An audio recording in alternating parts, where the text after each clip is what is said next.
Drake can call me to do anything, I'm pulling up. And that's generally how we all feel about him. So you got Eminem, Kendrick, Jay-Z, Snoop, Mary, 50 Cent. And that's just that. Gwen Stefani. like what? Are you what? Everybody likes Drake. Nobody like Kanye. The third Thursday. The third Thursday. Word up, Third Verse Podcast. I'm Justin Hunt. I'm DJ More Millie. I'm Stat Quo. How you doing, fellas? Doing all right. Yeah, good weekends. Great weekend. Go ahead, DJ. There aren't many better things than weekends in LA when it's Coachella because nobody's here. Oh, the traffic's amazing. Yeah, it's the best thing ever. It's like Christmas week and Coachella weekends. That's better than any other time of year. You know what's funny to me? People complain that they don't have no money, but then I look and see that they charging $99 just to charge your phone out there at the little charger thing. So do people not have money, or they save it to waste it all there? And then They save it all to be in the wind tunnel. It's just have dirt in their face for 3 days. It's crazy. You pay extra for that, extra dirt. My favorite. $99 to charge? That's how much it costs out there? I didn't know that, but I believe they have a thing where you can charge your phone. It's $99. Like a charge station. A charge station. It's $99. I absolutely would pay that, so that makes sense. Well, yeah, you want to have your phone. Like you get stuck there, like if you're trying to get an Uber, trying to get out of there. Oh my goodness. They probably charging for Wi-Fi. One time I got stuck there and I didn't have a car, and I'm just like, I'm an idiot at times when I just like refuse to do the easy things just because I don't want to deal with people. So like I literally was like, I'll just walk out of there. It's fine. Not realizing how far it was to the house I was staying. And my phone was dead and like all these other things. It was insane. When was the last time you went?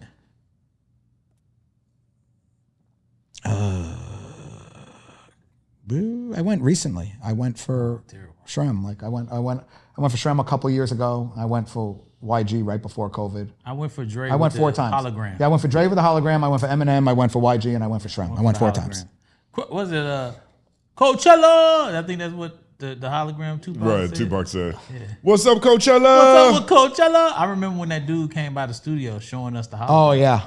It was like I was like, oh wow, that shit was crazy. Some people got mad about that. You remember that?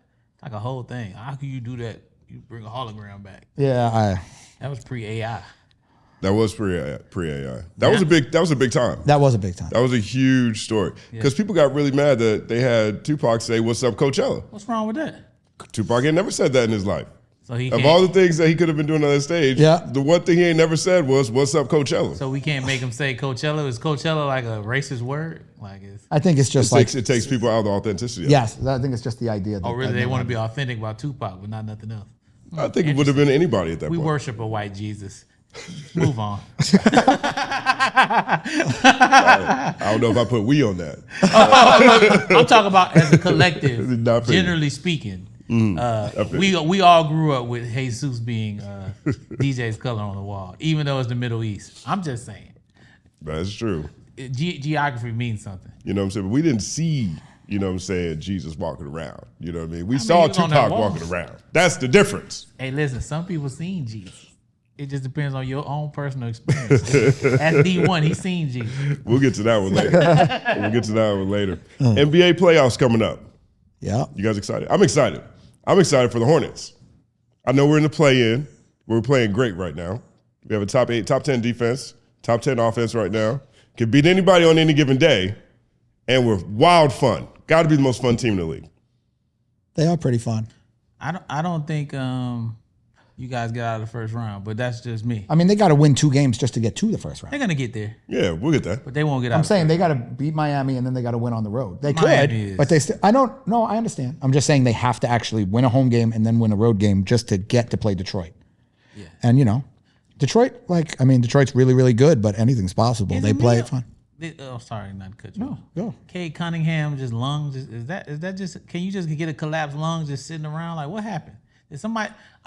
I need more information because I'm just for my own personal. You just don't want one. I don't want to be sitting. I don't want to be sitting at the table. What's happening? My lung collapsed as I'm eating a piece of pizza.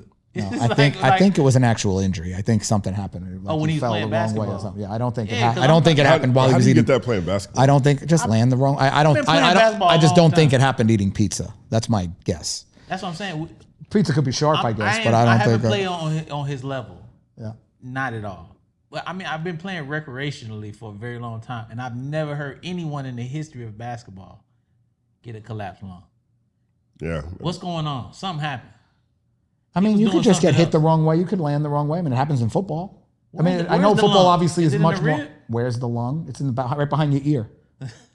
Where's the lung? See your nose. Let's move on to the next. Oh, where- in your chest. So that is an automatic move to the next. somebody Stop. punched him in the chest. No, so the injury that he sustained was when he dove for a loose ball Yeah, against the see? Wizards, and the doctors are estimating are assuming that the impact from diving to the floor caused the air to move into his lungs and collapse the lungs, Yeah. basically. But it was the impact. It wasn't just from sitting around. It was from the blunt impact Yeah. and then the It was underlying. it was a basketball injury. I didn't remember exactly how, but it happens in football. So basketball obviously is not as much contact, but it still can happen. You still fall. You still go flying into things. You know what the public does not understand, and sometimes I even forget it because I've been around these guys. One time, Noah has this. What's that white dude that trains the players? He trains Embiid. Drew Hanlon. So Noah invited me up to sit with Drew Yeah. because Drew was trying to do a podcast, and it was going to be me and Drew. Noah was trying to put us together, right? I get over there. It's Embiid. It's Carmelo. It's his kid. It's I think 2 Chainz was there too. It's all of them. Yeah, but they're all like Chet, all those guys. Yeah, Chet, everybody, because he trains them. Halliburton. all. Yeah. Halliburton. They're all out there playing. And when I tell you that ball, there was no shots being missed. I think people don't really understand how good NBA players are. So going back to old boy's injury, like when you see them playing that hard and missing shots, it's because the defense is on such an elite level that they have to like play that much harder to get it off. Whereas when you thinking like, man, how you collapse your lungs? So that's me being ignorant to how hard they play because I haven't been around that level of talent. Seeing it in person, it's different watching it on television. You know what I'm saying? So, shout out to you, Kay. No disrespect, man. What interests me, and there's a few things that are interesting about the NBA playoffs to me. Most interesting is the first round. Is I think the biggest playoff underachiever of all time, Kevin Durant, playing against the Lakers in the first round without Austin Reeves and Luka Doncic. If he loses to Bron and Bronny, if they lose, that team he was supposed to be the final piece. I know Van Vliet got hurt, but they're supposed to be a championship contender. If they lose to the Lakers missing everybody but LeBron James, I can't wait to hear all the excuses come out, but they shouldn't lose. What seeds are those? The 4-5. 4-5. Yeah. Lakers are home. Lakers 4-5. And then I think it's interesting. I mean, just going prediction wise, I think Boston comes out of the East. I think they're set up. I think they're healthy. I think Tatum back. I just think they're the best. The only team that gives them real trouble is the Knicks, but Knicks I don't know. won't get out of that first round. yeah, he thinks the Hawks are going to beat the Knicks. I think he's out of his mind, but we'll see. That would be amazing. That would be amazing if they fired Thibodeau and then lost in the first round to the Hawks at home. over. That would be amazing. gonna But lose again. but I don't think so. But I got Boston, and then as much as Oklahoma City is obviously a juggernaut, and they have basically a bye to the finals. I mean the conference finals because they're going to play the 8 seed and then play either the Lakers or the Rockets. Something about Jokic, man. I think Jokic and Wembanyama in the second round is going to be amazing. I think Spurs Nuggets will be great, but I'm going to take the Nuggets to man. It's going to be the Nuggets. I think it's going to be the Nuggets and the Thunder, and the winner play the Celtics. But that's what I think the finals are going to be. And I'm going to ride with Boston. Okay. I think they just have the best shot to make the finals out of everybody, so I think that gives them the best chance to win out of everybody because I think they got a better chance of getting out of the East than the other teams out of the West have to play each other just to get there. Who are the 2 and 3 seeds in the East? Boston and the Knicks. And Boston and the Knicks? Yeah, because Detroit's won. No, Detroit's won first. Yeah. Sorry.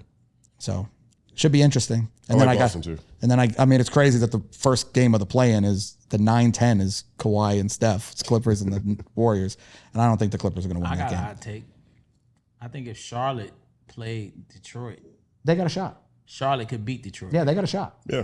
They play that kind of fun, like the Golden State played back with the We Believe team. Like they play that kind of fun basketball. And they're a good defensive team now. Yeah, Absolutely. You know what I mean? Like and Detroit's incorporating Cade back in, like all incorporated, like they as good as they are, they don't have any playoff success with this team yet. So, almost in the history of the franchise, there's no. but Charlotte's got to win those 2 games. As good as they are and as good as they're playing, Yeah. they still don't have any success when it matters either. So they have to win 2 elimination games just to get to the playoffs. Right. Same with the Clippers and the Warriors. So I mean, we'll see. the comeback they had this season is incredible. Oh, incredible. Incredible. I'm happy. They both did. I mean, the Clippers was 6-21. No team has ever been 15 games under and finished over 500 in the history of basketball. Like they're still going to lose to Golden State on Wednesday, I think, but we'll see. I can't believe we even talk about them in basketball in the sentence. The Clippers. I mean, What a horrible. They got a great arena though. Great arena. I haven't been to the arena yet. Really nice. I haven't seen it yet. They got like chargers in the bathroom. Did you guys get this? My bad, I didn't mean to detour. But thinking about the arena, did you guys get Olympic tickets? Did you sign up to get tickets to the Olympics? Are we celebrating the country? Any country, all the countries are coming. Pick a country. I am proud to be an American. Joseph Johnson. I guess not. No, I have. take I that think I have. I think I am for the baseball at Yeah. Dodger Stadium because I think it's in the Olympics. So I'm pretty sure I'm through my Dodger tickets. I signed up there. Gotcha. I don't, and I think I might have signed up through the Charger tickets for something at SoFi. I didn't do anything at the Clipper. If anything at SoFi at Gotcha. what's that stadium called? Intuit. At Intuit or what's the crypto? They're all the stupid names now. I can't remember. Right. Intuit, crypto, Uniglow, Dodger, and that's Right. like very stressful. Inside me dome. Yeah. But yeah, we'll see. That's crazy. What is it? 2 years away? 28, right? It's 28. Yeah, because I got tickets. Into it. Me and my dad got tickets the other day. Oh, that's dope. For- So, yeah, we got track and field. So we're going to be at USC Stadium, Coliseum. Okay. And then we got the gold medal day. So we'll be there. I'm gonna get us tickets to the breakdancing competition. Hopefully that white girl from Australia back out there. I wish that was back this year, but it didn't make the cut. Yeah, it did make the cut, right? I think Yeah. so. They got rid of it? Yeah, I think so. They got rid of Are it you already. Crazy? That was the most exciting shit about the Olympics. I love that. That was pretty great. I loved her. She's awesome. Yeah, that was great. Hey, has anybody got a line on her? Drop her email in the comments in the She's chat. going to jail. For what? Yeah, she's going to jail for defrauding the Olympics. For real? Yeah, like there was a whole controversy around that. So apparently, her husband was over the selection process for Australia's breakdancers, and apparently there were like tons of legitimate Australian breakdancers that should have gotten through, but instead she got selected with zero breakdancing experience at all, and embezzled a bunch of money from the Olympic Committee that was supposed to go to actual breakdancers for the training and the process of getting to the Olympics. So yeah, no, she's fucked. She's going to jail. That's real. apparently. That's kind of amazing. That's a real thing. Time I out. don't know. I haven't heard Her that. name's- But I know there was a skip. her dance name is Raygun or whatever. Yeah. But yeah, Yeah. she's like, there's a whole legal thing going on with her over there right Look now. at that Yeah, white I knew privilege that there striking was again. I knew there was some shady stuff going down with how she got selected. I didn't know she was going to jail though. That's Well, crazy. yeah, they're gonna lock her looking up. at her. Yeah, That's I mean, crazy. they stole money. She'd be awesome in jail. She'll be leading the breakdance team in jail. They probably have a little competition. What was that movie about, like jail football? It's an The old longest school one. yard. Was that in jail? No, that's not jail. They weren't in jail. The longest show, they were in jail. Yes. So they could do a. They should, That they was a should- movie. Yeah. So they should remake the movie and do like Breakdancing in jail? Breakdancing in jail, kind of like what was that movie when they did the dancing and they was dancing all against each other?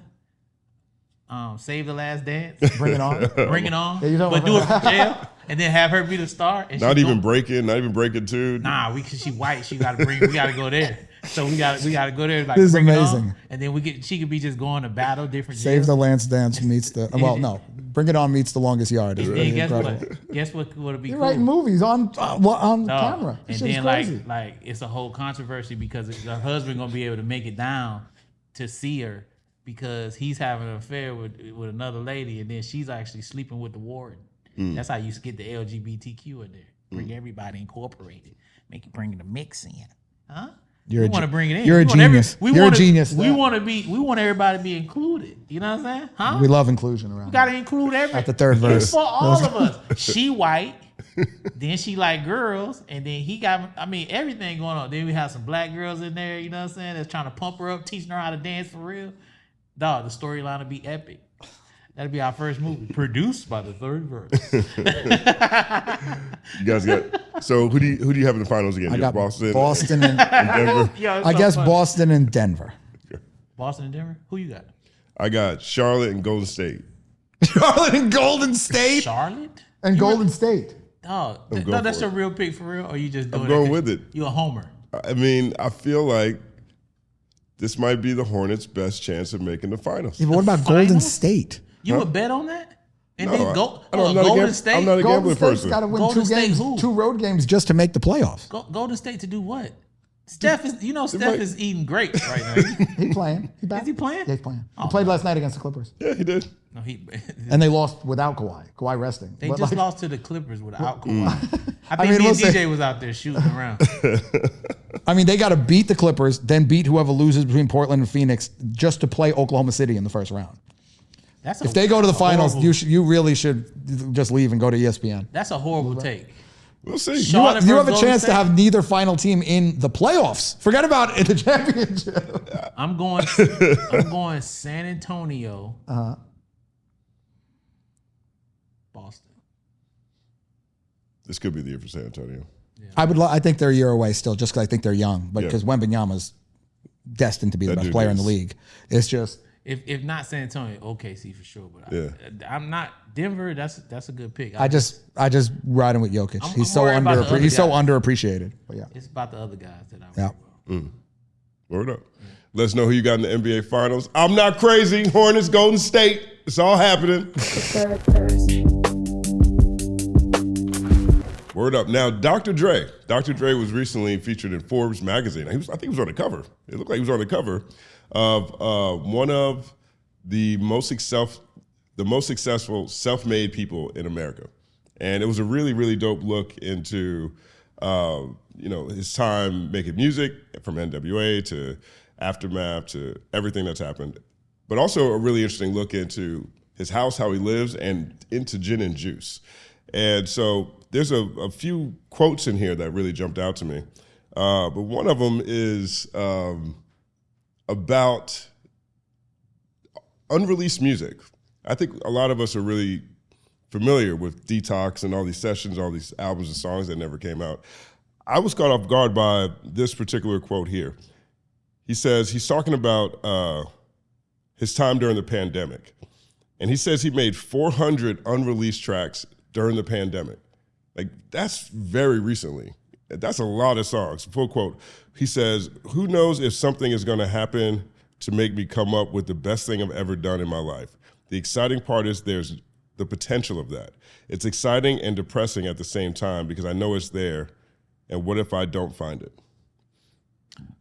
I want to harken back to an interview that I did with you, and I told a story about his uncle saying that Aftermath was the greatest practice team of all time. And that came from the amount of music that Dre had made that had not been released. And Jimmy was like, just put it out, put this stuff out, it's good. He would always say that. I don't even know why we're talking about the pandemic, because it's a pandemic for him all the time, because he's always at his house and everyone comes over there to make the music. So maybe because no one else had anything else to do, but still, when you're in that world, from my experience, you don't do anything else but that. You know what I'm saying? Like, your job is to make the music, to go there and make music. So, I mean, you're talking about doing at least 4 or 5 songs. We're writing by committee. We're all in there creating together. That's what's dope about his process. He put a lot of talented people in the room together, and then you just start from scratch. And you just doing it. You just sitting in there from, like, it's different now. He works different now. But when I was around, we'll get in at 3 p.m. and we just work all fucking night. You know what I'm saying? And sometimes it was a time I stayed up 3 days straight and just made music 3 days straight. I started hallucinating. And then he was like, yo, go home and go to sleep. Because everybody used to call me Young Sleep. And I just was like really just fighting against that. And so I wrote so many songs. So when he talk about 400 songs, I mean, that's nothing, honestly. I mean, he didn't really want to say the real number because people would have thought he was crazy, but that's nothing. Because you're talking about maybe 7, 8 people in the room, and we're all talented as fuck, you know, producers and writers, and we're all of us that write songs in like 5 minutes. Like when me and Game would write with Dre, that's why me and Game start like working together, because we would write for other people. That's how we had such chemistry as far as like writing for others. We was writing for other rappers, big ones, and fucking Dre would call us the 5-minute twins. You know what I'm saying? So we just write so quick. So you talking about all that talent in one room, and you saying we just putting on these outstanding beats that's crazy. It's quick, quick, and then you know you go back and listen to it, and then the songs that the ones that are the best ones, then you'll perfect the record. You know, you'll go and redo the vocals, but you lay a scratch down to see what you have. You know what I'm saying? So it's not necessarily finished products, but they are like kind of like demos of what could be, and you take the best of that and then you develop it into the masterpiece. So yeah, he's a mastermind. He's incredible.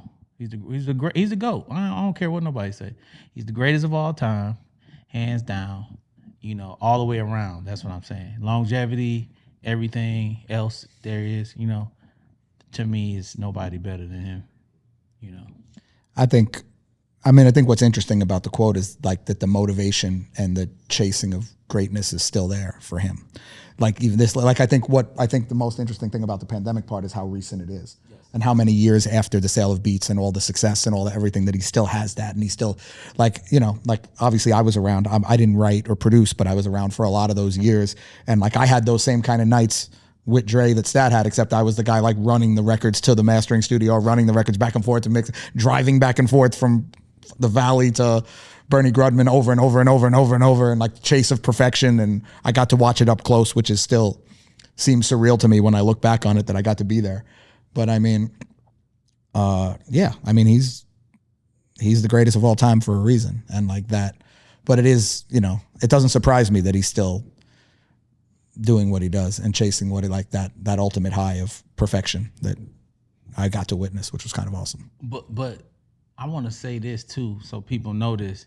He never is above criticism in that room. Nope, you're right. He never puts himself in a place like, I'm Dr. Dre, like I'm da-da-da-da, and it's never like that. It's like, oh, yo, wait a minute. Okay, that is better. Or he's so understanding to listen. If you got a better idea or you got a better way to do it, he never big times you to make you feel like what you're saying is stupid. You know what I'm saying?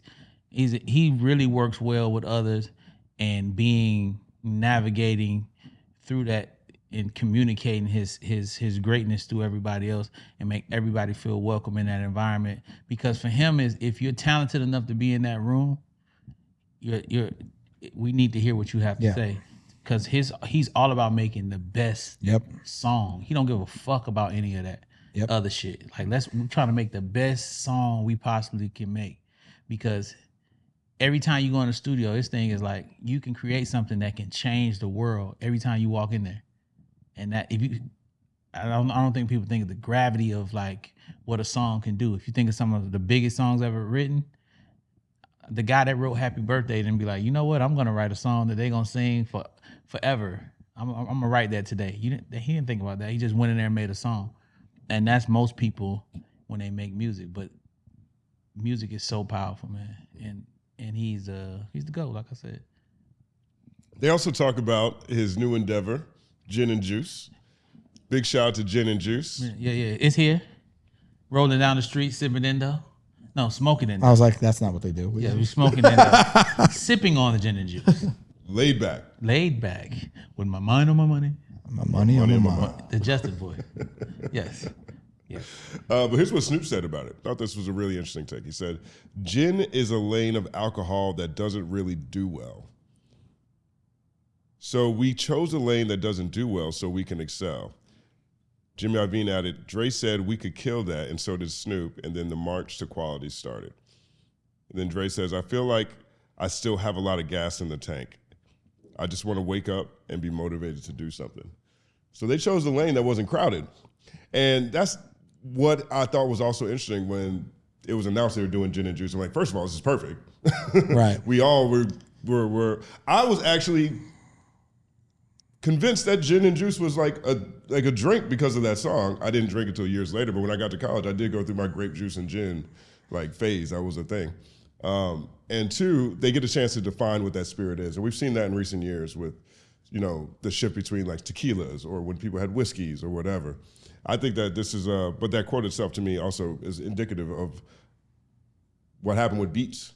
You know, people didn't expect him necessarily to come out with headphones. When he came out with headphones, we saw what happened with that. And now, you know, he's got the gin and strategically chose a lane that was open for them to dominate. Yeah, it works out that two very logical things happen to fall into lanes. You know, they're incredible, and they're, you know, great people usually have good fortune as well. Yeah. And like, so like, but like, it's obvious if the liquor, I mean, to me at least, if they were going to do a liquor, that it kind of like, it's the biggest song, one of the biggest songs of all time that they've done. But yeah, I mean, it works out. And like, you know, I have no doubt that they seem to like batting 1,000, that they will succeed in, you know, in this endeavor as well. It's like I was talking about, not to throw us in the category, but you know, baby versions of what they got going on. You just don't bet against successful people when they try to do something. Yeah. It's like when y'all see us doing this is not 3 to bet against. We're gonna make it in this, you see? Because we are successful people. So when you have successful people putting their mind and all their resources together to do something, it's gonna work. So those 3 minds, Snoop, Dre, and Jimmy, arguably icons in each their respective things that they do, are the best. That you can argue to say these people are the best at what they do when they do what they do. It's gonna work. Yeah, I don't think you can argue that they're icons. I guess you can argue that they're number The one. best, yeah, the number one. Yeah. That's what I'm saying. Like somebody be like, oh, well, such and such is better. Yeah. Like we no, can that say, I understand. Yeah. like, yeah, but it's gonna work. So I mean, go just lock in, settle in, just get ready for it. Cause I remember doubting Dre with the headphones. Not that it wouldn't work, but just how expensive it was. I remember saying, "You think people gonna pay $300 for some headphones?" He said, "Absolutely." Yeah. That's exactly what he said. Jimmy too. He drove me nuts with that shit. Anytime we were doing anything, I'm trying to get a song play. I'm trying to finish a mix. I'm trying to get a record played. Trying to do anything, and it was like, well, what about the headphones? Did you get them in the video? Did you do this? Did you make Soulja Boy put them on his head? Did you make Carrie Hilson put them in her pocket? Did you make? I was like, I'm asking you 20 other questions. If you only care, like I could have like literally like dropped all the masters in the ocean, but I got the headphones in the video. But like that's how it felt sometimes. Like I was talking to a wall, and he was so determined. But yet, you know, the label still did incredible. But the headphone thing was, I mean, he was so on the nose. I mean, the marketing thing was incredible, but he was relentless with it. I remember this day, and they brought over these headphones, the bootleg versions. I guess they were selling them in Sloss and Swap Meet, and then they had got something over from China. And I remember Dre being so excited. And I'm like, dog, you excited? What the fuck? They bootlegging your shit. He said, Stat, you don't understand. They bootlegging it. That means we made it. They not gonna bootleg some shit they don't want. They bootleg the shit they want. I'm like, damn, I didn't even think about it like that. You know what I'm saying? So when y'all start bootlegging the third verse, just know we're gonna be excited about that. There's one other thing I wanna point out here about this piece, because it actually starts. They opened the article talking about that night when it was announced that Beats was selling to Apple, and Dr. Dre and Tyrese Oh my God. went online, and Tyrese said the Forbes list done changed, you know, and then Dre said in a big way. They actually opened the piece with that. And they asked Dre about it now. He says, that was not one of my proudest moments, right? Because the leak itself, you know, the deal hadn't all the way closed. It's been announced, so you don't know how things are gonna land ultimately, or could jeopardize the deal. And so, which is why it's significant, again, that Dre's on the cover of this Forbes, because now he's officially a billionaire through the beat sale, through things he's building with Gin and Juice, through all his music and everything. But he said that was not one of his proudest moments that night. Do you guys remember that time that happened? Where were you guys when you saw Of course. I think that was a Tanqueray. I think that was the drink of choice around that time, which is a gin, incidentally. But I think that was the Tanqueray-induced situation. And you know them damn camera phones, man. That would have never happened in 1996 because we didn't have cameras on our phone. But yeah, just Tangeray. No, I definitely remember like it was yesterday. And I remember seeing it. And I remember not calling Jimmy the next day on purpose. Because I was like, oh boy. Oh yeah. Because I knew how close it was. Like not everyone knew like how, like obviously I was around. And I was like, oh, I just hope, you know, obviously they worked so hard for something. Like, you know, that's unfortunate. But hey, shit. But you know it's crazy. They're okay. DJ, tell me this. Why was that a problem? In your mind, from the business people's perspective, because it's like, okay, yeah, we doing a deal. Who gives a fuck? But it wasn't officially announced yet, so Apple hadn't been officially closed, and then you have like. But why would You have Apple. You have Apple with corporate sponsored, with corporate, like very corporate, and then it's very like they were trying to get this thing over the line, and like, you know, makes things hesitant. Because he said that? Yeah, just because it. I'm just asking. I'm because we're business oriented, and I'm just saying. You never want to talk about a deal that big before it's closed, ever. Like, because anything can change before it's signed. You know, once it's signed, do head spins anywhere you want. Break dance. Get in the competition with the Australian breakdance team if you want. But like, before it's done, going out like and making that announcement, that is not the way they wanted that deal announced. Not for sure. I'm just saying. I'm saying, because when it came across, from what I was told, it put the deal in jeopardy. So I'm thinking like from an Apple perspective, if I'm about to do a deal with these people, and because he said, yeah, you know, about to be a billionaire, I wouldn't be like, oh, I don't want to do a deal with him after that. So what I'm trying to tap into is like, what would make the person that's apprehensive of doing it be apprehensive by just him saying he's going to be a billionaire? It's a fact. In your opinion. I mean, I think part of it is, you know, the negotiations aren't finalized. Yep. Right. So once it becomes public, then depending on how different people react in the market or different people who might be stakeholders react, that could change potentially some of the covenants of the deal or some of the sticking points that are being negotiated. So the price could have came down because of that. You know what I mean? Okay, I fuck with that. Yeah, it's just you're giving the public opinion like chances to react before, and you get the reaction before you sign the deal. Right. So Because like, public opinion could have been like, how dare Apple do a deal with Yeah, Dre, why- and then why would you do why that? would you do that? And then the stock plummets and Yeah. then the deal's Right. gone. Yeah. Right. I get you. See, we just explained that to y'all. See, that's how we asking questions. we asking for the audience. I already knew. I did that for y'all. Is that what you do? I did it for you guys. So you telling me I love you because I love y'all and I want y'all to be smarter. So you're telling me every time you've asked me a stupid question over the last 20 years, you knew the I'm answer doing it already? for the show right You now. knew the answer already? This is for the Wow, show. that's crazy. We're having a I show didn't know here. that. We have to have a I show. didn't know We're that. So having you were a show. practicing for the last 20 years. No, that didn't have nothing to do with that. No, see, no, listen. You thought those questions were stupid, but they were actually genius. You see what I'm saying? But right now, this is strictly for. I know exactly why that was putting the deal in jeopardy. But I was alley-ooping. You know what I'm saying? Because I knew Justin was gonna swoop down and let people know his business acumen. You know what I mean? And that's how it happened. Because I know John Stockton, LeBron. That's it. See that with the leg? Third Thursday. The leg. But yeah, this is a big win for Dre. I'm excited about his new endeavors. I love watching people who have been inspired by excel at the highest level. And I'm excited to see how far he takes gin and juice. And all of this has sparked an ongoing conversation, right? We are used to hearing who would we like to see against who in a versus, right? I think I would love to see Dr. Dre versus Ye, the artist formerly known as Kanye West. I hear a lot of people say Jay versus Ye. To me, I don't think that's as close as people think, because Ye really is, on a music level, just kind of out there by himself pretty much. And when I think about it, especially from a rapper producer standpoint, there's really only one other artist that I could say is kind of out there by themselves, and that's Dr. Dre. I love the idea of seeing them go head to head. They could do tracks where they're the lead rapper on it. They could do tracks that they just produced on it. You know what I mean? They both have extensive catalogs that seem to push the margins for whatever sound was doing at that point in time. Ye versus Dre versus would be amazing, and I think I might have to take Ye's just slightly ahead on that one. Am I crazy? Yeah, you are. Yes. You're absolutely Yeah. crazy. Lost your damn mind. And yeah, you're out of your mind. I mean, don't get me wrong. When we did our producer draft, like a month ago, whenever we did it, I had second pick, and I was very happy to get Kanye West. But if I had first pick, it would not have been close. Like, and don't get me wrong, Kanye West is incredible, absolutely incredible. But Dr. Dre is Dr. Dre, and they're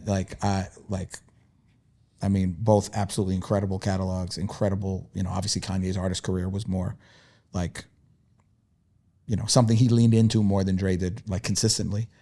But I mean, it's Dr. Dre, man. Like, I don't know. It's Dr. Dre. Go ahead, Stat. You know what's cool about this? 'Cause I knew we was gonna have this conversation. I got to listening to the album that they were doing together. I think people forgot about that. I have that on my phone. So I would start listening to that, just listening, because I knew we was gonna have this conversation. Really dope album that no one ever get to hear. Sorry guys, but it's really good. But yeah, no, it's not even I don't even think it's I'm not gonna say it's not competitive, but I just think, as you said, DJ, it's just the length of the career. Yeah. You know, it's hard to really. Dre it goes back so far. You know what I mean? You get to playing Straight Outta Compton. I mean, what are we talking about? So I guess it might depend on who was actually in the room too, because if you got a bunch of 30-year-olds in there or 20-year-olds, they're not gonna really resonate with Straight Outta Compton. So it's who are we playing the music for? Who's the audience? That makes a difference when you talk about this thing. If it's me and DJ's, you know what I mean, demographic, then Kanye's gonna lose that. Because even Kanye's records, they came at a time in our lives where we were more developed and we were less fanboys of the music. A lot of that Dre shit happened when we were like still, I mean, when Marshall Mathers LP came out, I was in college. So them, like Stan and these records hit me different because I was still developing as a man, you know what I mean? So like when Kanye West came out, I'm full blown trying to be in the music industry. I'm grown. I'm down there thinking about him being a competitor, let alone not being, you know, it was hard for me to appreciate it at the time, as opposed if I was 12 years old hearing Gold Digger, you know? He was a more of a, cause I remember a Gold Digger story. I'm at Ludacris's house in Atlanta. He wrote he did Gold Digger. He was trying to give that to Shauna, the rapper that Signed to DTP. Signed to DTP. And me and him, we're at Ludacris's house in the basement. This dude, Kanye, getting his nails and toes done. And we're sitting there having a conversation about Biggie. And he was just talking about, he was telling me like how Biggie got some real questionable lyrics. I had never thought about that. He was like, look so good, suck on your daddies. I'm like, oh, that's questionable. So we were just going through some of the Biggie lines, and Kanye was like, that's when I knew this dude was gonna be a handful. He's like, man, Biggie, as great as Biggie was, he had some terrible verses, some terrible lines in the verses, and he just was naming all these verses. But anyway, we go in the room, he plays Gold Digger for Ludacris, and John Legend is there. And when I tell you, when that song came on, John Legend had bones in his body, but when that song came on, John Legend, all his bones left his body. It was just all, what's it called? Cartilage. He put his hands down and just started moving like this. And I was just like, my head turned to the side like a dog. You know when a dog look at you, you doing some weird shit? I'm just looking at John Legend just moving he's gyrating his body in a fashion that I did not know a man could move at the time. And Kanye is talking about how Shauna didn't want that song. And Ludacris is like, what? And long after that, I heard the next time I heard that song, you give me money and I believe, smash. I think it worked out better the way it worked. Right. I'm just saying, I think it was supposed to be for Shauna. I like Shauna and all, but yeah, she's but I from think it worked out. Chicago, so Yeah. he really tried to hit her with one. And that Wait Till I Get My Money Right originally was for Jeezy. Yeah. He tried to give these records away. So it's a bunch of. I mean, he's a monster. He's a monster. He's a monster. Again, I did say he was the second pick of all time. Like, I mean, it's not like for me. It's not. Going back to the original thing, it depends on who's in the audience, who's listening, especially, we are kind of biased. We are of the Dre tree, but this conversation, I don't think enough of this conversation is happening in hip hop. When I hear them say, "Oh, it should be Jay-Z versus Kanye," I'm like, that's not a good thing because Jay-Z don't make no beats. It's like when they were saying Missy versus Kanye, I was with that because these are producers, songwriters, and artists. So now you bring Dre in it, producer, songwriter, and artist. I think that's how you do it. You get what I'm saying? Yeah. Sometimes when they try to do these combinations, it's like, that doesn't work. Bow Wow versus I think when you're talking about Dre and Kanye especially, I know Stat said Stan versus College Dropout. I think it's even more like Chronic versus College Dropout, because Stan and College Dropout were only like 3 or 4 years apart, so you kind of get the same person. But like if you get like, like the people that were 14 to 18 when the Chronic and Doggy Style and California Love and all those records came out versus H to the Izzo through Kanye's first album, like when that real explosion for Kanye West, I think you kind of get like two completely, like you're going to get two different sides of that argument. But I think it's a lot closer.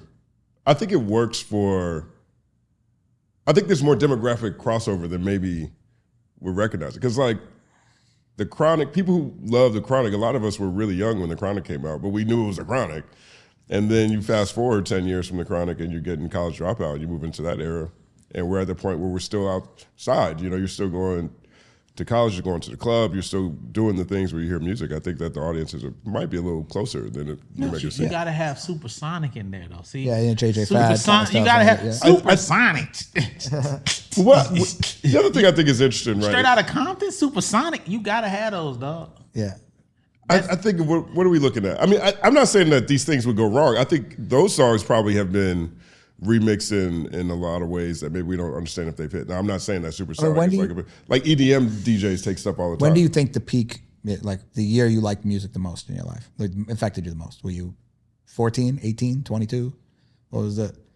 Affected me the most? Like, I mean, do you think like you resonate with, I was the biggest fan. When did Lupe come out? No, but I mean. About in 06. But no, but I'm saying like what? How old were you? I'm just saying like. In 06, I was 25. Yeah, that's him. But let's just say 25 was the age. Yeah. If NWA 25, that means you're 40 when Kanye West comes out. It's the big difference in music-wise. It's not the end of the world, but like. Yeah, but like, I mean, either way. Okay, fine. We have that. I still think that, I feel like if we look at the primetime Dre release music, right? So that's, straight out of Compton. Is that fair to say? I would say that's when he became a global name, right?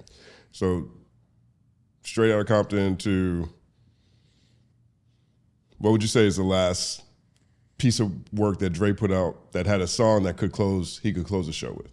Well, if you're attaching him to something, then you got to use the 50 Cent stuff. Okay, so what in the club, and then you can still keep going that he can close the show with, because in the club, that's what I mean.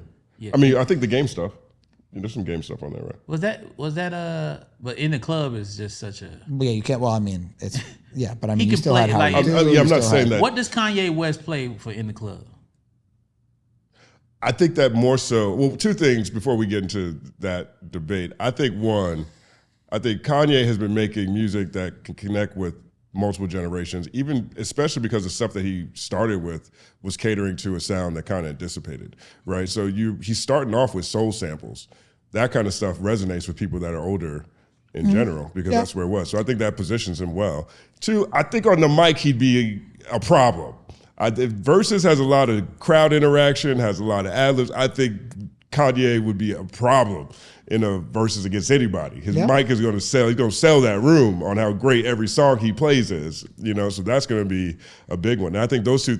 I think that last one particularly. I think that ends up being the thing that's most important in the Verzuz, rather than what do you play against this song. Because Ye will hype up any song. You play "Wait Till I Get My Money Right" next to to that, and if you get the right intro, it makes in the club a little. It might make in the club a problem. So if you brought out, what's the song Kanye and Jay-Z got together? Paris, or so you do Paris. I think Kanye has better Dre. I mean, Kanye has better Jay-Z records, even though Jay-Z wrote Still Dre. I would think Paris over Still Dre if I head-to-head song. But what you gonna do? What you gonna do with Eminem when he come out? What you gonna do with that? What you gonna do with when Snoop start coming out there and they bring the NWA out to do Straight Outta Compton, the people that's left? What you gonna do when Mary J come out with "Let's Get It Crunkin'"? I'm saying what?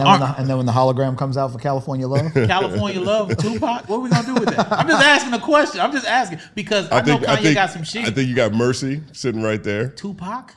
I'm just saying. I'm not talking about Tupac. No, I'm not talking. 2 Chainz. Oh, the 2 Chainz. Oh, that's what it is. No, I wasn't talking about Tupac. No. Okay. When you got to Tupac, I was trying to get away from Tupac. Okay. That's a challenge. The whole Tupac thing's a challenge. You know what I'm saying? Tupac is a problem. It's a problem. But I definitely think it's. I think he comes the closest. He comes the closest for sure. Yeah. And I think it's interesting. It's not like I'd watch it. It's not like a massacre. Yeah. He thinks he would win. I heard him talking about it. Kanye said he would like to battle the top in each category. So he would want to go at Jay for rapping and then whoever for producing, because he feels like it's unfair if he mixes everything together. And I understand that. And I can respect that because I think as a rapper, right, he has a better collection of albums than Dr. Dre, because Dr. Dre is not rapping as much as Kanye is on his projects. You get what I'm saying? Especially the earlier ones. Kanye did a lot of rapping on those projects. Dre wasn't rapping as much.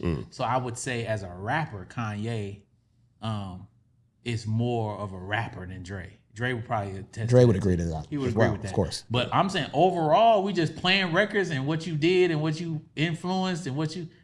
I don't know, dog. I mean, I'm looking at. You got I Changed My Mind sitting right there. You got Kendrick Lamar sitting right there. They both got Kendrick Lamar. Who? Kendrick's on No More Parties in LA. None of the records. No. He's on it. That song that does not compete. It matters in the room though. I think the way the Ye hypes the room. First of all, Kendrick is not coming out on a Kanye set against Dr. Dre. Are you serious? I was like, he's not going to do it. What are we talking about? Oh, he would do it for Dre. Yeah, no, I know, but you think he's not coming out? Kanye? No, absolutely not. He won't even see Dre. That's not going to happen. I was like, this is getting ridiculous. Kanye's got Runaway Love. Say Runaway. That song is massive. That's a massive song. That song is almost an equal. That's almost an equalizer, regardless of what it goes up against. That could change the tone to whatever. Someone drops in the club, you can do this. You can't fuck with California Love. Let us know in the comment section who you think wins. Tupac. Tupac. But there's 20 songs. Okay, that's one. So that's one. Yeah, he won a round. He won a round. There it is. There's 19 rounds to go. The problem is you said Runaway is trumping anything. So I just told you. No, I think it equalizes it. And yeah, I mean, look, California Love in California, yeah, he wins this state 100%. I think a lot more people relate to Say Hello to the Douchebag. I think that's just more transcendent. It's Tupac's biggest song. I think you're right, but I think the way this debate's going isn't how verses go. Like, yes, you win. That's boom. He's got two rounds. He won. He's still got to win the next 18. I'm bringing the Pac hologram on your ass. And wherever we at, you just said Pac said Coachella. They win the frenzy. Wherever we at, I'm having Pac come out saying whatever. That'll be an amazing round that Dre wins. Awesome. But you're just saying that you're talking about verses, and you're saying the things that influence the verses. If this is really happening, you're talking about somebody bringing out Eminem, 50 Cent.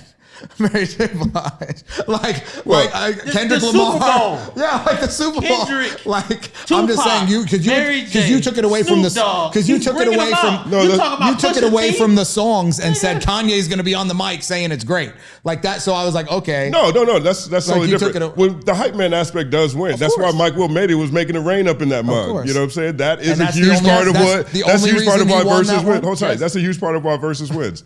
One. I think Kanye is going to have that on him. Yes, fine. We'll say he loses California Love round, whatever that is. Let's say he loses Gin and Juice round, whatever that is, right? There are still enough songs that I think are either comparable or near each other, that Ye could win. I think Runaway is one of those songs that is very difficult to do with. I think Wait Till I Get My Money Right is very difficult. I think Power is very difficult. Shout out to S1. I think Father Hold My Hands, off the beginning of Pablo, very difficult to deal with. I think when you get over there to Blood on the Leaves, or even just the, I Am a God, the weird, crazy stuff that might go a different direction that you might be surprised how it goes up. I think from a range standpoint, you start looking at it, it's like, okay, well, yeah, he might have the big ones. If we're in the hypothetical universe, Kanye has a lot of friends too. Hypothetical universe. Now, if we're talking about actual universe, I'm not sure who would come out and support Ye at this point in time. But if you take all the off-wax problems that Ye's had, yeah, he'd bring out Jay-Z. Yeah, he'd bring out all these people. And it'd be very interesting. I respect what you're saying, but the reality of it is Lauryn Hill's coming out. She's coming out for him because she just came out for him. Travis Scott will come out for him. Don Toliver, Ty Dolla $ign. Jay-Z's not coming out for what he said about his kid. Jay-Z's coming out for Dre though. So that's a fact. So Dre's gonna bring, everybody's coming out for Dre. Everybody's coming out for Dre. Yeah. He asked me to perform a song at his wedding because I'm so detached from my career, I wouldn't do it. If Dr. Dre called me tomorrow and said, hey, I'm doing a show in my backyard for some penguins and some ducks. I need you to pull up and perform. I'm going over there to perform. Drake could call me to do anything, I'm pulling up. And that's generally how we all feel about him. So you got Eminem, Kendrick, Jay-Z, Snoop, Mary, 50 Cent. 50 Cent. And that's just that. Gwen Stefani. like what? Are you what? Everybody likes Dre. Nobody like Kanye. So that's a fact. That's a big thing.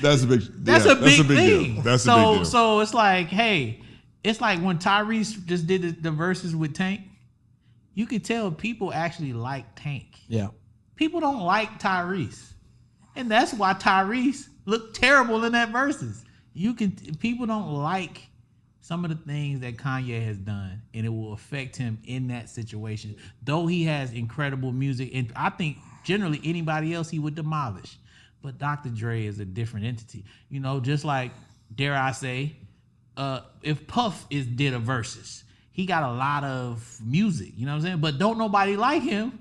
So he's not, this shit's gonna be terrible. It's gonna be him up there looking stupid and everybody booing the whole time because what he did in his dumbass shit. I'll be booing. Boo! Boo! Me and DJ be booing him the whole fucking time. Throwing fucking Sean John suits at that thing. Break out the boo wall. The velour ones. The boo wall. The velour Sean John suits. We throwing velour, Sean John, and Ciroc bottles at him the whole time while he's performing. So what I'm learning here is that we really need a Diddy versus Ye versus. That'll be, now that is, we'll see who's the most hated.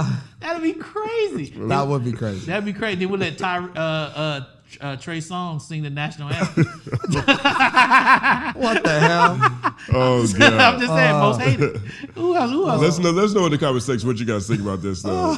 Dr. Dre or Ye versus. Is it as one-sided as they're making it seem? At least I don't think we made it. I didn't say it was one-sided. I'm just saying. Well, you said it's one-sided. I think you made it. You made it one-sided. How did I make it one-sided? Because one-sided? once you said you brought in his mic control and how he can control the room, you took it away from music and put it towards all the other things that come into verses. The whole versus is always like that, though. But I'm saying versus isn't a playlist that people experience at home with their headphones by themselves. I think Kanye is closer music versus music than he is once you bring in all the people that will come support and all the actual things that go into a versus. You said that led more towards Kanye. I don't think it does. Wait. No, I said his mic game. Right, but I'm saying, that is still taking away from just the music and bringing in the other things that affect the verses. No, that is actually saying what verses does though. We could take it away from the music we want to, but the verses is a show, right? Right, and I think from a show standpoint, those are the things I see as an advantage. Now, if Dr. Dre can bring out all his fans, sure, that's also a thing. That's not taken away from the music, though. Well, but all I'm saying, I think it pushes it further in Dre's direction. It's just like, but just give you an example. When Jamie Foxx came out for Tank, I had no idea what that song he was singing. I didn't care. That's Jamie Foxx with that hat on. Yeah. You got Mary J. Blige coming out singing her biggest record. You got Tupac. It's Tupac's biggest song. We bringing the hologram out wherever we are. If they do it in Albuquerque, Albuquerque versus. We're shutting shit down. He did it at Coachella. Yeah, you got- and now Tupac will probably look like a person. It'd be AI Pac. You know what I'm You saying? got Tupac's biggest song, Mary's biggest song, Eminem's biggest song, 50 Cent's biggest song. Like, Snoop Dogg biggest song. Snoop Dogg's biggest song, Dr. Dre's biggest song, NWA's biggest song. It's just kind of like Dog, Kanye what? is incredible, but that's a tough lineup. Tough. It's tough. I love Ye though. Don't get it twisted. So do I. But yeah, So- I think Ye should do a versus. Like we said, it should be Ye versus Puff, and it's just the most hated bowl because everybody hates these niggas, and that'll be perfect. And they love each other, so they just be up there and just be hated on together. You know what I'm saying? They do that shit in SoFi, and like I said, me and DJ just be out there booing, throwing Ciroc bottles and teddy bears at the teddy bears from College Dropout at them niggas. You know what I'm saying? That's how we can do it. Amazing. Anyway, yeah. The third thirst.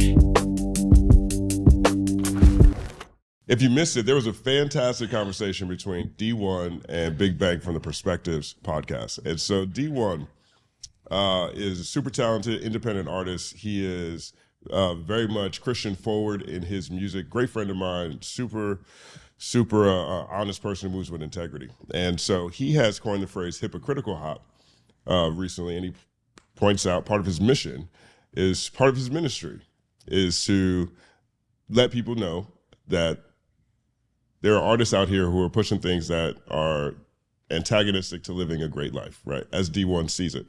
And so he went on the Perspectives podcast with Big Bank. And so you really get a chance to see a clash of conversations. In the background to this, a few weeks ago, we talked about this. Magic City tried to do a night, tried to sponsor a night with the Atlanta Hawks.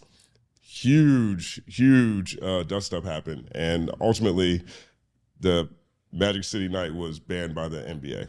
And so as a result of that, because Dee-1 was very much at the forefront of this conversation, he ends up getting banned by every strip club in Atlanta. Oh, he got banned? By every strip club in Atlanta. Damn. Right. So he's making a song that he dropped about that, where he's going to shoot the video in front of all these different strip clubs. So Dee-1 lives in Atlanta. Big Bank's from Atlanta. Major, awesome voice in Atlanta. Been having fantastic conversations with a number of artists. Young Thug, 21 Savage, super viral conversations. And so it's really dope clash of perspectives. I've got two clips here that sort of give you a taste of where each artist is coming from. I'm gonna start with this clip from Bank first. God, you control everything. You let me get smacked. So you let me get smacked, get killed before I forgive. Is that you? Before you chose to forgive that person? Hold up, let me ask you something. Yeah, Hold because you're up, not let me making slow sense. down. All right, come No, on. I'm making sense. You just ain't hear me. All I'm talking about God, right? If I'm wilding, being a little fuck nigga, all shooting shit up, but God allowed me to get killed, knowing that I've never repented, and I don't know what I'm doing. I'm on these drugs. Everything that's in this world that's created by man, that God created, right? The temptation of the world. I fell victim to temptation, but I get killed. Is God calling me home with repentance, or he just killing me to go to hell? Let's talk about That's some bullshit. Let's talk about the victim mentality. You fell victim to temptation. You made a choice to fall Right, victim but to temptation. why is temptation? Why do temptation even exist? Because the devil. So that's a big test. So Yeah. God put us here to test us. temptation. Yes, life is a test, brother, and you better pass that thing because I want you to be in heaven with me. I understand that. So if you test your son to see, I go to work, I'ma see. I know this nigga freaky head. He like his little girlfriend over. His girlfriend come. Is you gonna lash? You gonna whip his ass, or you gonna kill him? Or you gonna be like, man, shit, man, I did the same shit when I was young. I'm gonna give him grace, man. Hey, bro, don't have him in my house. Are you gonna give him a chance? All right, so that's a clip back and forth. I see your face right now, Stat. What's your reaction?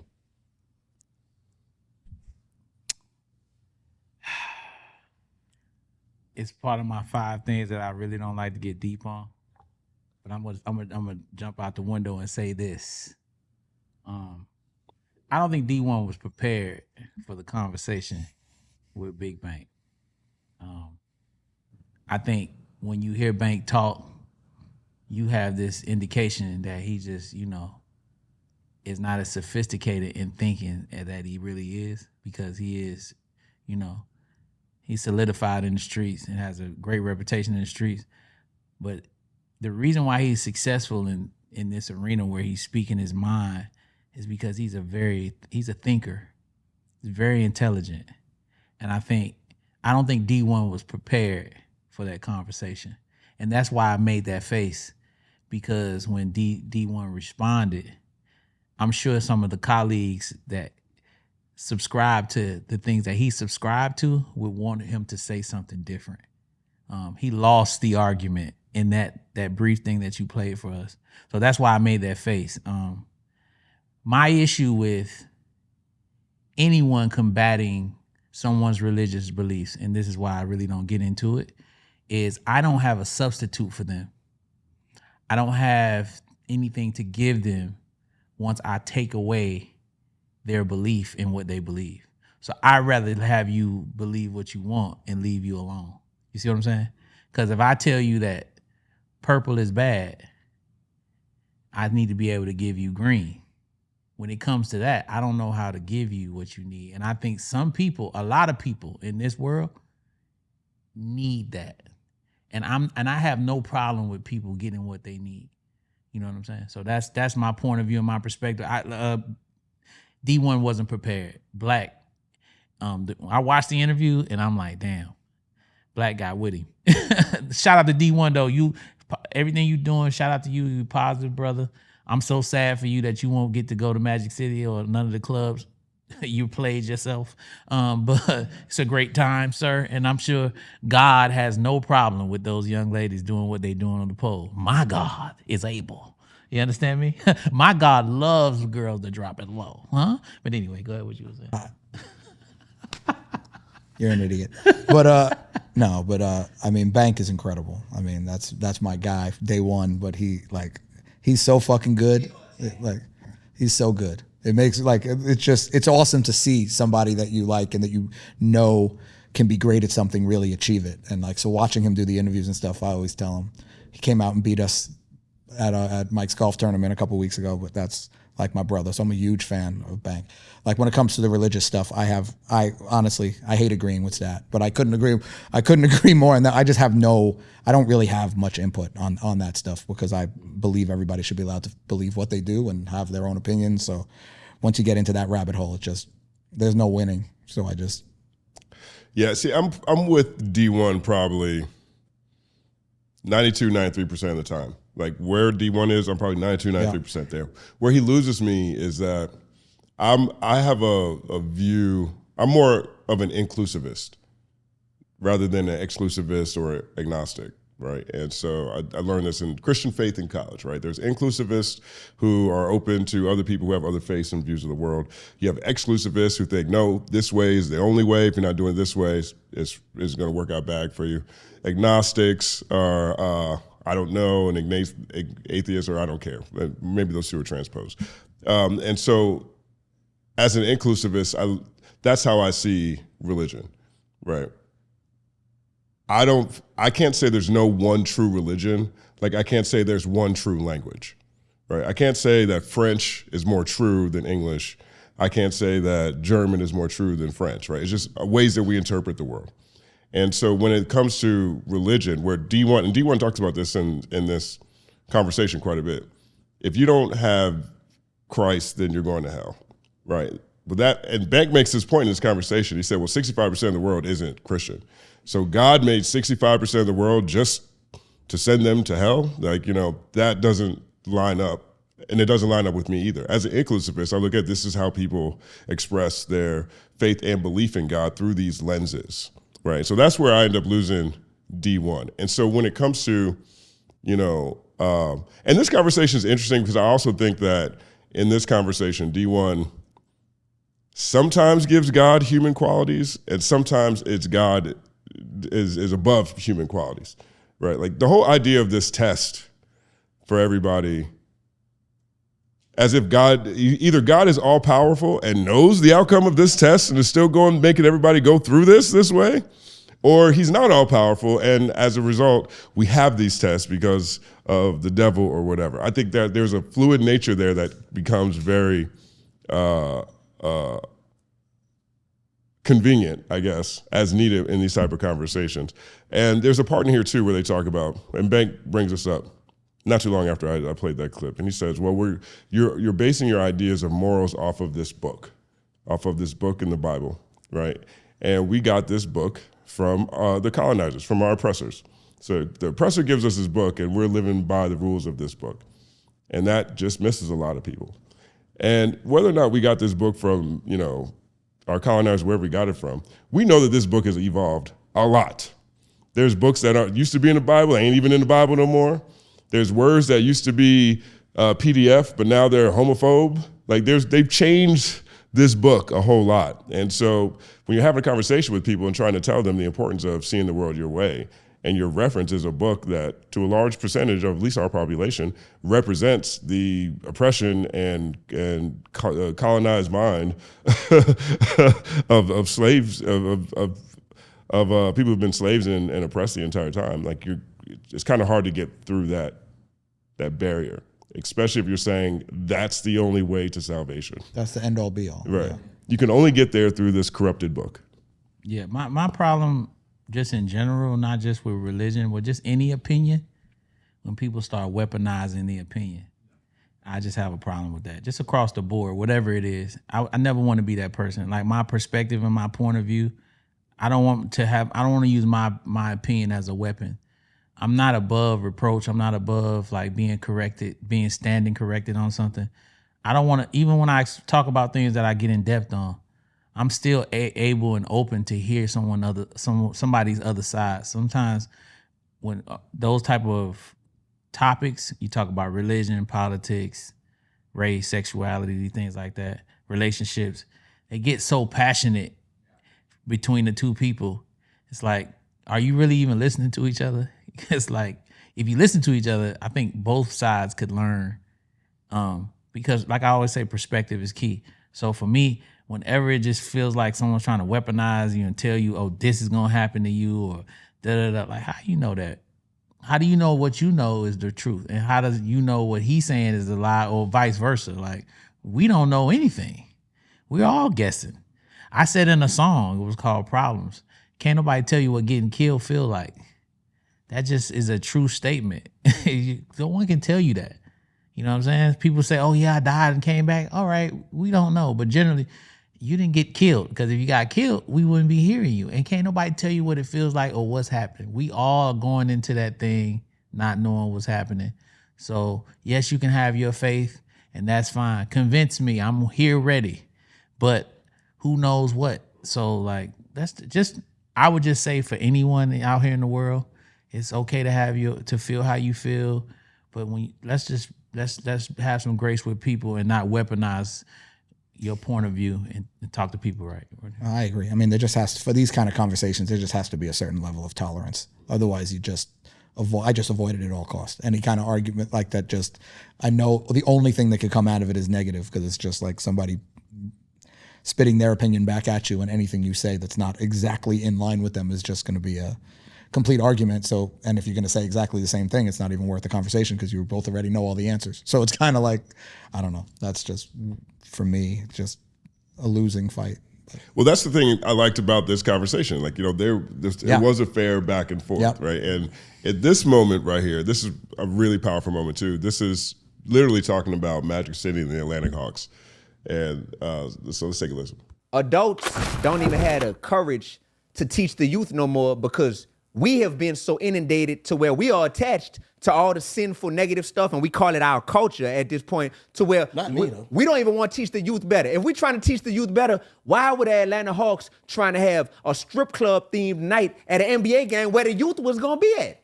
And when I call that out, people get mad at me. Let me think about that. Oh, look, you say what? Why? You heard what they saying in the back. I don't know if the mic's catching that. No, they can hear. But yeah, all right, yeah.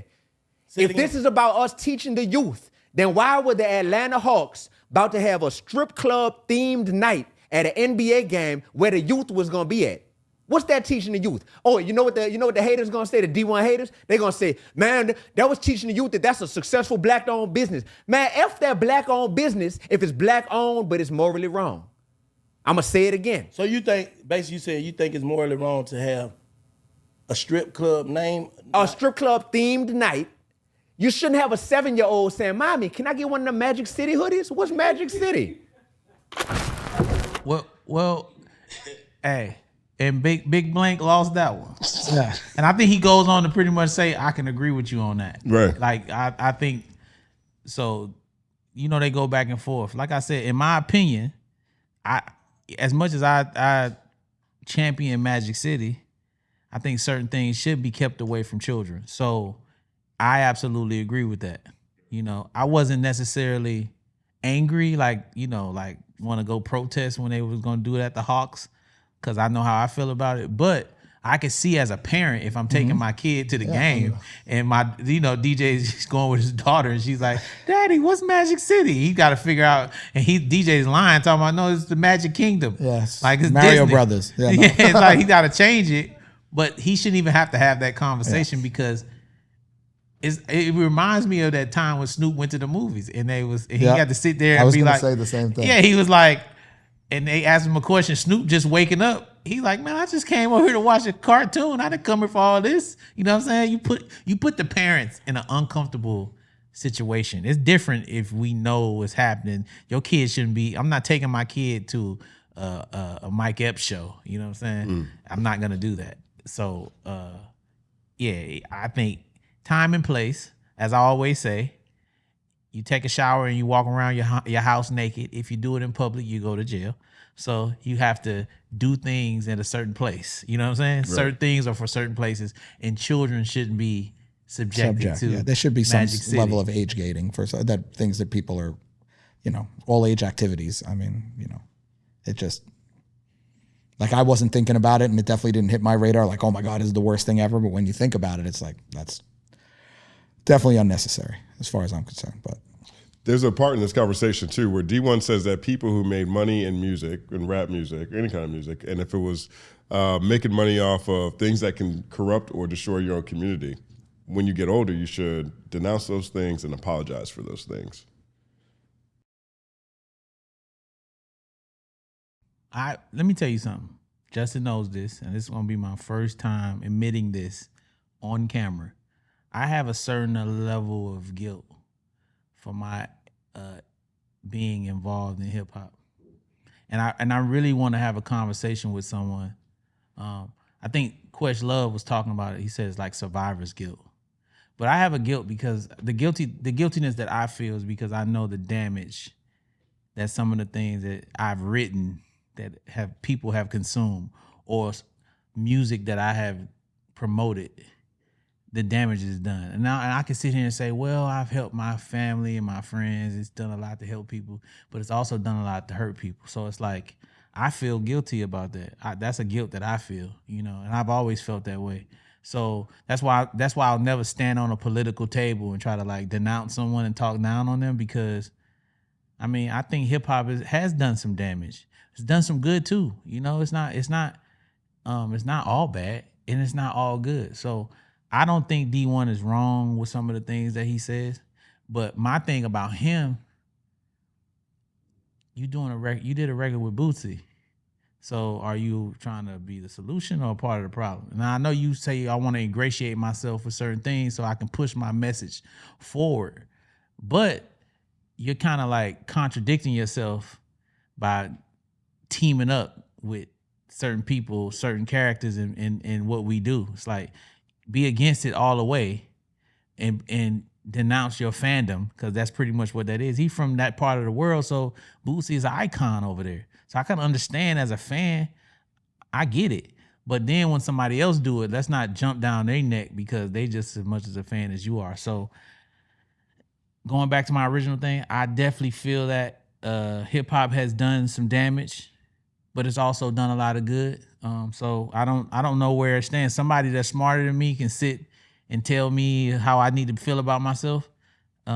Cause that's just, I feel some guilt sometimes. I do. I'm not even gonna sit here and lie to the audience or anyone here. I definitely feel some guilt about some of the things that I've written, some of the things I've promoted. Cause I'm an older person now and I'm like, damn, did I really say that in the song? Like, damn, like you hear some of my old raps, I'm like, ugh. I can't battle that. I'm old. There you go. Definitely check out Dee-1's Big Bank's conversation. 5 minutes ago, but I forgot. They actually do talk about this in the conversation. There's a point where Big Banks talks about, you know, Eve being the one that did Adam wrong and correlates it to bitches. That's quote unquote, you know what I mean? But this conversation is one of the few times where you definitely get to see people who feel very passionately about where they're coming from, who are 90% aligned on their belief system and where their heart is, and can have a fully fledged debate and still come away feeling dope about each other. Make sure you check. Like, add, hype, subscribe, all that combined. Do it. Third Verse Podcast. You know what I mean? Feed our children. Feed our families. We need you. We want you. Please help us. These motherfuckers begging. Fuck y'all. You don't like it, I don't care if you don't like it, you bitch. Huh? Whatever you wanna know, whoever you wanna see. The place you all need to be. The place you can't leave. The seed that plants seeds. The place you allowed to talk free. Whatever you wanna know, whoever you wanna see. The place you all need to be. The place you can't leave. The seed that plants seeds. The place you allowed to talk free.